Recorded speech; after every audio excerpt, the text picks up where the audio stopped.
Hey, if you're new to the channel, sometimes I like to do these little streams when I'm on the way to work because I work a lot, so try to find time to stream or record whenever I can. So today I wanted to talk about the Bloodbath hoax. Trump was giving a speech the other day here and was talking about the automobile industry and how basically China was trying to put a bunch of automobile plants in Mexico with the idea of then shipping cheap automobiles to the United States. And he said that if he becomes president, he would put a 100% tariff on these cars coming from these plants in Mexico. But if he was not, it would be a bloodbath in many ways.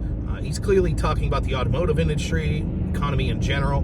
However, this has been the official story that's been ran with, and it's not just the traditional mainstream media that are just propagandists, but it's also been spread by Jen Psaki, the former White House press secretary. It's the Biden HQ official X account. Nancy Pelosi was on talking about this. We've seen Democratic politicians talking about this. I've even seen Joe Walsh, who's like some shill that you see on X, some Democrats, Trump hater if nothing else. He said it doesn't even matter what the context was. It doesn't even matter if he was really just talking about automobiles.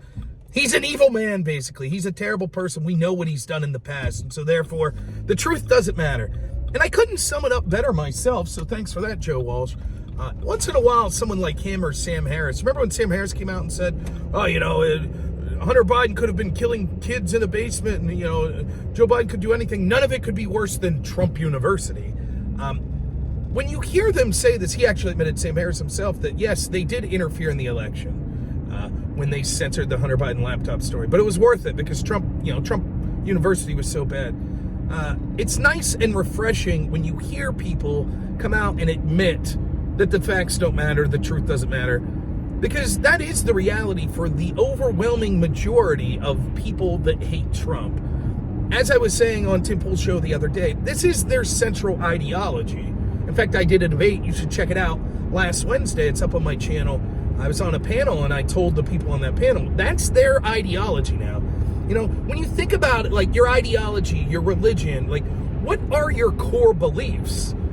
Most of us have core beliefs that are centered around our religious beliefs or our belief in our love of family or some philosophical or economic belief, like you're a strong supporter of libertarianism or capitalism or conservatism or liberalism. And you could point to what that means to you and say, well, you know, I value things like freedom over the ideas of security. And so that informs your day-to-day ability to look at stories or political positions and how you would generally adopt to them.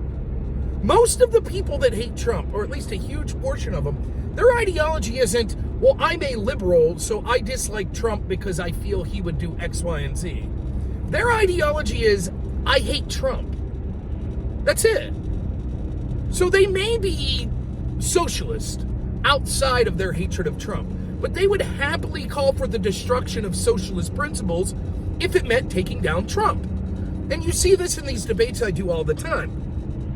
Most of the people can't handle the actual facts of what goes on. So I would say 50% of the people that have stepped into a debate with me talking about double standards, corruption from the FBI, which is my central issue, when it comes to the investigations of Trump versus the investigations of Hillary, Biden, etc. Most of the time they'll do something that's very insightful as to what their core beliefs are. Or at least 50% of the time. They'll concede. They'll say, yeah, you're right. It sounds like what Hillary did with her server was really bad. I guess she should be arrested too. Now, this avoids the central issue because I'm not someone who's just a petty, person looking at what I think would give me the biggest dopamine rush in that day. That's what they are. Take Trump down at any cost. It'll feel so good that day.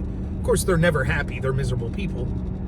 But I actually see that the biggest threat to our country are these unelected institutions that control so much of our culture and politics. So institutions like the media or the intel agencies or academia, etc., that really hold swath over large positions of the way this country is ran. Those institutions will exist in perpetuity, particularly those in the executive branch like the FBI.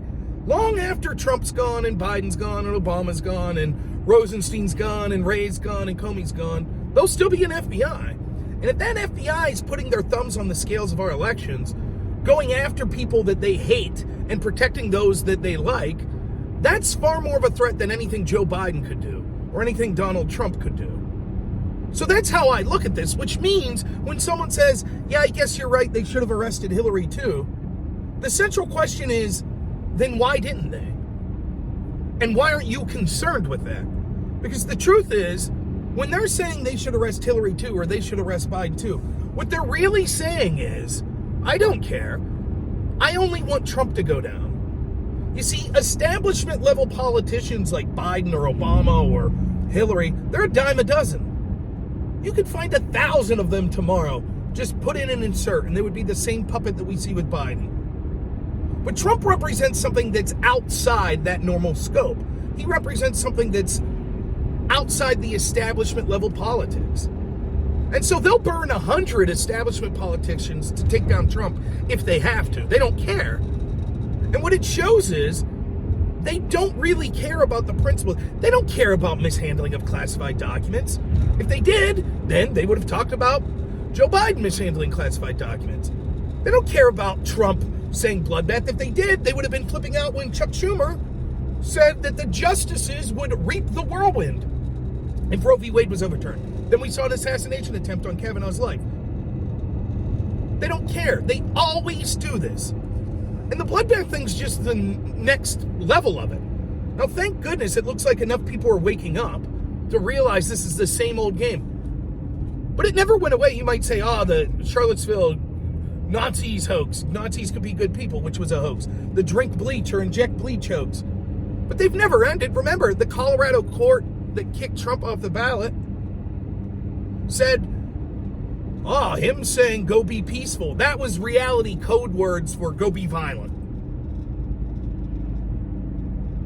And I was talking about this. It's incredible. I saw, I talked a little about Destiny in my debate with him on Tim Pool's show there. We talked that, he showed this clip from Piers Morgan where Destiny was saying no one really said that the vaccines would prevent transmission, when of course they did. The left will tell you not to look at the specific words when a Democrat says it.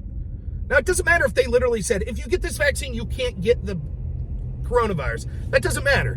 What they really meant was, of course you can. But when Trump says go be peaceful, what he really meant was go be violent. When Trump says there'll be a bloodbath in the automotive industry, what he really meant was there'll be a bloodbath because his supporters will go harm people. Now, there's clips out there today that you can find on X of people quoting over and over mainstream media outlets, Democratic politicians, etc., using the term bloodbath. I saw one, 2014, RNC experiencing a bloodbath next week.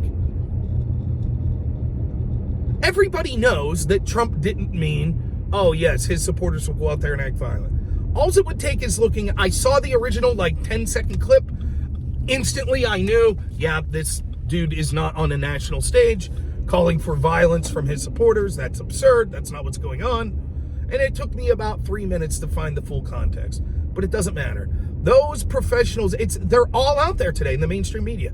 The vast majority of large media outlets are out there repeating this bloodbath line. What they'll do is they'll say, well, we never technically said that he meant that he was going to have his supporters go out there. We just said, what if that's what he means? What if he's dog whistling? And it's such an old playbook. I'm so tired of it.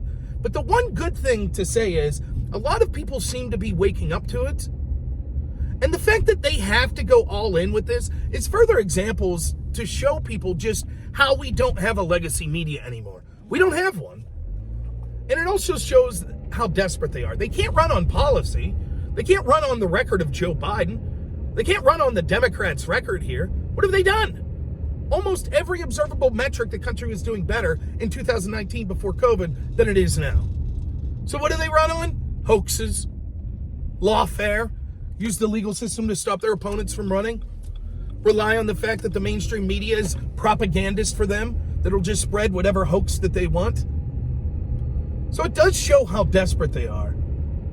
But, you look into this for yourself. Not exaggerating when I say the bulk of mainstream outlets that I look at regularly are out there once more repeating this hoax. And, kudos to Joe Walsh, who I despise, on X for admitting the truth. It doesn't matter if Trump actually was talking about the automotive industry. Why doesn't it matter to him? Well, because he hates Trump and he knows Trump's bad. So therefore, we should punish him anyways. He should be held accountable for things he didn't say. Because, meanwhile, Democrats get off the hook for the things they actually do say. So, all right, I hope everyone enjoys their time. Should be streaming tomorrow evening around 8 p.m. Eastern, so tune in for that. Unfortunately, my wife's going to be going on vacation here Wednesday, and so I probably won't be streaming Wednesday, Thursday, Friday. Probably won't see me back again until Tuesday, but I'm here at work now, so thanks so much, everyone. Thanks to all my new viewers, and thanks to the people that have stuck with me for a long time. Hope you enjoy this. Be looking forward to do some debates for you all in the near future. As always, have a good one.